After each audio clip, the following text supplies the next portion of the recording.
Either way, we jump into match number 4. It is a wrangle, and like I said, things need to change quite substantially for a lot of these teams. Keeping an eye there on Atletico dropping into Rozok. Definitely one of the teams that would like things to change substantially. Cerberus, however, would like to pick up where they left off on Miramar. And we'll see how they're going to be able to do that. Again, a fairly central drop location for them. Although, I think Atletico probably have a bit of a handle on this now that they've seen those cars driving past. And Teddy could be in a rough spot if he tries to drive like that. And he is. Flood, very sharp indeed. I think that might have been a double headshot.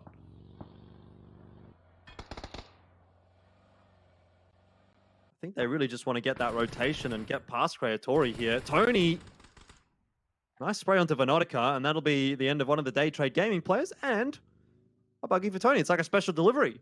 You know, your Uber Eats, your food, enough water in here. So we'll see whether or not that's going to come into effect come phase 4. Obviously, still a little bit of a wait for that. But it could make the life a bit easier for these teams that are trying to hedge their bets. Heisaki, that is a clean spray. And there goes Jiaoman. Might get traded down by Gems if Heisaki is not careful. But at the very least, Jiaoman is dead. And there's not going to be too much there for Q Confirmed to get picking on up. Lackluster tonight. They do not want to lose this fight against Buriram United Esports. God Meow and Buriram have been on point so far in their Miramar games. Ooh. They look to do the same here at Erangel. Long K for the short K. Pushes up. Noordro's got the flank. He's got him covered. Sapau's covered as well in the woods. This is disaster for Division X Gaming. The team in second place may just get wiped by Buriram. By God Meow. Only one standing. Sapau going for the revive onto MBK. And I think he's about to get swarmed, collapsed on, and annihilated. There's a very ill-advised push from Division X Gaming. They were in a 2-2 split. One of the players at the back got knocked, and the guys at the front were in the middle of a massive crossfire. God Meow and Nordra have done such a great job, and I think they might just finish off Sapau and NBK here as well, given where the positioning is looking like. Sapau has managed to get knocked on down, but in the end, yeah, look, one player gets knocked for Buriram. Nordra is finished off by Jukesy, so Buriram don't get out of that one scot-free. But the way that that fight ended up going, you could really never... Here comes Archangel Predator, though. And if Dr. Logi hits a nice nade here, that is going to be the end of at least one of their players. Carbs goes down, and there's no chance for a revive there. And everyone in the game breathes sigh of relief. Waikiki steals that one. Fury the pinches right now from this game. Stole one from the Buriram fight, now one here as well. Fury are getting into an engagement at a fairly inopportune time. VTF right in front of them. RDK boss keeping an eye on things, but this is when everyone should be rotating in. Fury do have Jukesy at least on a sort of rotation path, so they might be a little more Mad Dog. How did he not land a single shot there with the mini? Mad Dog's going to go down here. This is disaster for Archangel Predator. How has he managed that? Great fortunes, though, for everyone else. And of course, you know, Division X Gaming, second place, eliminated. First place, Archangel Predator, may be on the verge of capitulation. Although, because we're only into phase 3, the Blue Zone's not doing an extreme amount of damage. There is a big opportunity that Mad Dog does get revived here. They continue on with 3 players. If he can't get revived, though, and potentially even worse, Killer goes down here trying to get this revive, massive turn of events for this tournament. JJ Leo is going to be eliminated by Puchils. And all of a sudden, though, this leaderboard, if you're in that top 8, if you're thereabouts, you've got a massive chance with plenty of games still remaining to overtake Archangel Predator. Tony, so close to pushing right into Matey. 74R1, though, has got him through the window. They had the information. That's why Tony pulled back. 74R1 just said, I've got him, mate. Don't worry. Don't push up. Just get the name from Anquan. Oh, this is perfect from DIT. I don't think day traders realize what's hit them. Puchils on the beach like Normandy, dizzy, disorientated, and about to die potentially to IQ 500 of Creatori Esports. Yeah, I don't know that he's going to last too much longer here. There's going to be no Saving Private Ryan-esque performance, I'd say. 1 kill for Day Trade Gaming, and Puchils in a very, very rough position. Has managed to get to a little bit of cover at the very least. Archangel Predator still sitting out in the blue. Going to be keeping a bit of an eye on things and seeing whether or not there is a safe rotation in here. On the south edge of Lumbermill, you've still got Ferox, Phoenix Gaming. I smell a bad game here for Atletico. My senses are tingling here, Jordan. I hope it's not the case, but it doesn't seem like it's going to be easy for them from this point onwards. Nope, certainly not.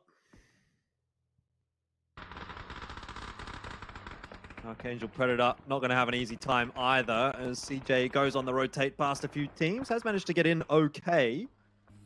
And to be honest, there's a bit of cover there for him to play with. Oh, dearie me. He's going to lose his teammates. Mad Dog and Killer. Well, you hate to see it, unless you're maybe from Divine, then you love to see it. That's a rough one for Can pray sort of game now for CJ, who's our kill leader, actually.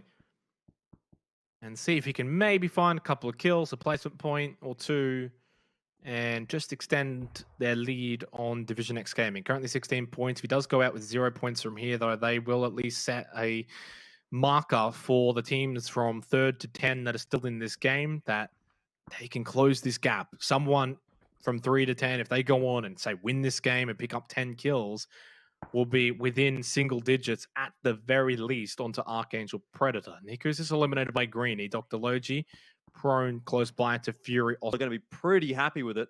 Fury just gets a little bit screwed by it because they don't have the Wizzy Hut in. But Atletico and Ferox definitely very happy to see that. It does mean that they can take the fight, feel more comfortable taking this fight, rather than having to worry about moving away from the blue. Now remember, Ferox had already lost Nikus earlier on. Now Grumps is knocked down by Kush. You mentioned Attic on a third party. They don't care who it is, whether it's Ferox or Phoenix Gaming. They lose a bit of control. They lose vision. Kush, the 1 versus 1. Remember, Zoid is on that ping disadvantage as well in terms of peak, and he's also just turned his back at the wrong time. So unfortunate for the IGL of Atletico. Sometimes it's all about that timing. Extreme's going to hold that angle. Now that he knows that Kush is dead, immediately just one-tap headshot. Unfortunately, Zoid was flushed though, so no chance of a revive. Hungvo ditch. Dr. Logi still remain for Phoenix. To spray from the doorway. Oh my days. He's just rinsed Extreme. Yeah, and Extreme's going to keep trying to crawl all the way down to Flood. Does he manage to get to safety? I'm not so sure. But this has certainly backfired for Atletico, where they wanted to be that third party. They are now the one that's kind of been crushed a little bit. And Ferox and Phoenix Gaming are quite happy to just hunker down and wait. Kush does die to the blue. Hungvo Ditch won't cop too much damage at all from that grenade. So Atletico do seem like they'll be able to get the revive here, but it seems as though it's really just a case of each team here is screwing over the other's chances of getting a win. Aussie does manage to get Hungvo Ditch, who's walking out in the open, and he was quiet enough for long enough that Hungvo Ditch forgot that Ferox was in this house. He looked a bit like a chicken that escaped his pen, just sort of crouch walking towards Cozzy, and he's, well, put him out of his misery. 2 left for Ferox, 3 for Atletico. 34 seconds till phase number 6 is going to show itself. But these teams are within the circle as long as Ferox just take a few steps forward. And as Cozzy takes a few steps out of the building, Dr. Logi meets him with a surprise. Look at Sweet Soul, though. Immediately knows that he's probably healing. Oh, never mind, Sweet Soul! That's not it, buddy! Dr. Logi sits him down, gets the double onto Ferox, sends the... And he's got Cerberus. 4 players from Cerberus as well, just on the other side of the road to him. He'll have to rotate off as well. He's not in the circle just yet. And there's not going to be much of a chance of that. That's a perfect grenade from Basil. There goes CJ. See you, mate. No points either for Archangel Predator, so that confirms at least 109. That's the sort of the target point. Dr. Logi doesn't last much longer. Immediately eliminated by Buriram United Esports. 11 teams remain at the almost 23rd minute mark here for match number 4. Our first game of Erangel today. We've got one more to follow after this. And it spots Flood, doesn't land those shots though. Buriram United have just switched and flicked a switch themselves, although, wow. A couple of shots from Tonke just landing right there onto Yadi. God Meow and Kodaxi should be able to save him here. Smoke and revive, he'll be fine. Plenty of time, still a minute and a half until phase 7. Shots, though, do continue to land onto Kodaxi. Going for that revive. Might not be safe after all. Change of position. And he's now safe behind the tree and should be able to get that revive. Insight last alive for Fury Australia. They've got 3 kills, but God Meow may not be aware of his position at the rock. I think he might be, I think he might be worried more so about Golden Cat, and it just looks like he's looking at Insight. We'll see how that one turns out. No, God Meow did get Insight in the end, so never mind that train of thought. As Fury goes out in 11th, Cerberus, I think, was also eliminated in that meanwhile by DIC. But Made in Thailand, quite happy to hold on to this position. They're going to start getting contested by Atletico shortly. Oh my god, what is They've this? crept up. Sneaky, sneaky, sneaky. They know though, the nade primes from Homboy are ready to throw it at any moment's notice. Never mind. Elects to put it back.